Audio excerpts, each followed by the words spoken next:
galmudug Maxamed Axmed Caalin oo maalmahanba kulamo la yeelanayay Soomaalida ku nool magaalada Nairobi ayaa wada dadaalo maamulkaasi lagu ballaarinayo iyo sidii ay uga wada qayb qaadan lahaayeen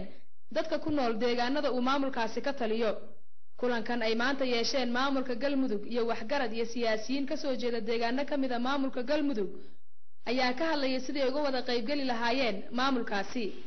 madaxweynaha maamul goboleedka galmudug Maxamed Axmed Caalin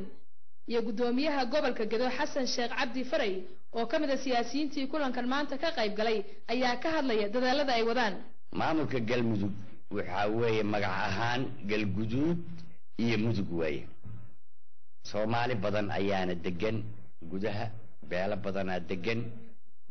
Soomaaliya markay burburtay maamulo kale waatii la sameeyay shirar baa dhacay intii isku soo dhawaan kareysay oo ka koobneed galmudug ayaa waxaanu garanay beelihii beel ka mid ah oo ah kuwii markii hore abuuray mooye beesha kale ee sade in ayagana ay ka soo qayb galaan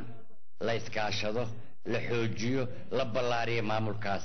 ayaa waxaan uga nahay codsi taas weeyana maanta ujeedada shirkan la iskugu yimid horay hadalla yar oo gogoos oo horena waa jireen marka macnaha la iskugu yimid maanta intaa kaliya way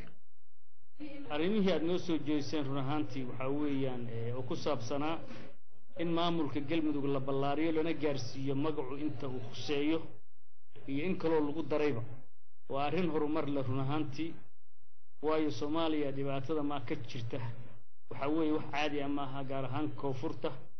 dawladii kale oo isu tagay oo sida Puntland iyo Somaliland ba hadda Soomaaliya wax ka dhaqan la arkaa run ahaantii inkastoo ayaga laftooda ay dib iska haysto marka Soomaaliya in kooxdii daris ah ama goboladii daris ah la isu geeyo kadibna Soomaali weyn saas loo sameeyo oo saas dawladda Soomaaliyeed lagu dhiso qarannimada Soomaaliyeed sida ugu dhow maanta la sameyn karo sidaas weyn marka haddaad garatay madaxweyne adiga beeshu inaad ballaarisaan maamulkii oo gaarsiisaan goboladii kale iyo dad dariska ahaa oo magacu khuseeyay adinkoo aad ugu mahadsan haddaan nahay beeshiisade oo maanta nagu xurmayseen waxa weeye waan idinkaga mahad celinaynaa waana soo dhaweynaynaa waxaanu diyaar u nahay inaan maamulkana wax ka dhisno kana qaybsano kana waxna ka hormarin iyadoo maamulka galmudug uu jira muddo 3 sano ah oo isaga dambeeyeen dhowr madaxweyne Maxamed Axmed Caalin waxa ay tahay markii ugu horeysay ee uu safar ku soo gaaray magaalada Nairobi waxaanu kulamo la yeelanayay muddadii uu joogay dadka ka soo jeeda deegaanadaasi si ay uga qayb galaan maamul goboleedka galmudug Xamdi Maxamed Kadiye Universal TV